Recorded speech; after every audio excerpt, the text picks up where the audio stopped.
Once upon a time there was a princess named Katerina.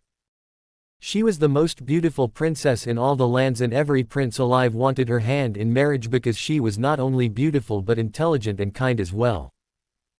But what no man knew was that she could not speak at all.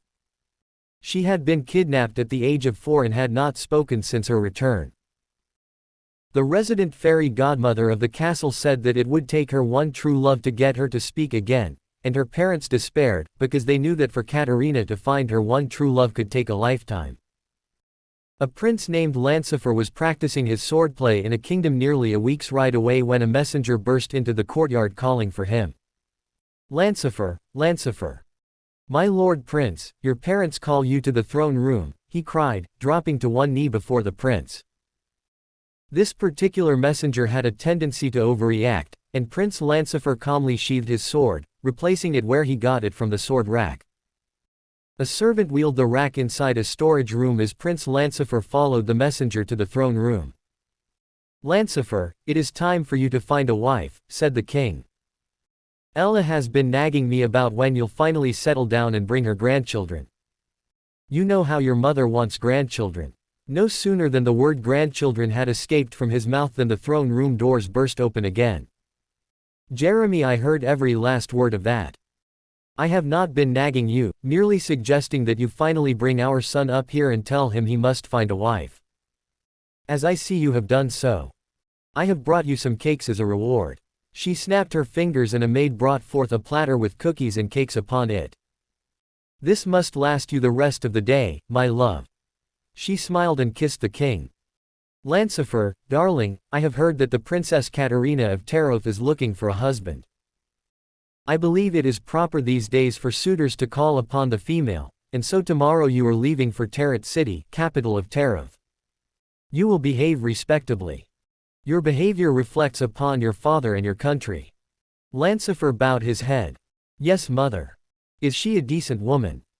You know I will not marry a girl whose only concern is when her next dress arrives. She is beautiful and kind, they say, and her parents are quite pleasant. You will enjoy yourself, I am sure."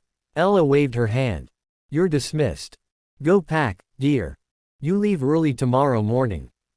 Prince Lancifer left and climbed the North Tower steps to his room at the top, grumbling about his mother the entire way. He threw a month's worth of clothes into a trunk and managed to fit a lute and 3 bottles of shampoo in as well. He left at dawn the next morning and traveled by carriage for the better part of a week before reaching Tarot City and the front gate of the castle of Taroth. "I am Lancifer of Rial, calling for Katerina of Taroth." He announced his presence to the castle guards, and they checked the seals on the 12 pieces of parchment his parents had packed in his road bag, knowing he'd need them to declare his suit for the lovely princess. The head guard saluted him as his carriage passed through the gates, and the king and queen of Taroth warmly welcomed him into their castle. Like home, he was put into rooms in the North Tower, but here he was on the bottom floor rather than the top. It was nice, he mused, not having to climb up 1,000 stairs when he was already exhausted. He collapsed on the bed and slept till dinner. At dinner, Lancifer sat across from the lovely Katerina, and nervously smiled at her when he wasn't looking down at his plate. He made small talk with the king and queen, noticing the princess's strange absence from the conversation. "Katerina, I am sure your voice is as lovely as the rest of you. Why, then, do you not speak?" Quote. The queen stepped in and answered for her daughter. "She has not spoken since she was stolen away as a child. We found her, but her voice has been lost to the threads of time. However, we have heard that she may regain her use of it if she is to meet and marry her one true love. He alone may coax her voice from her."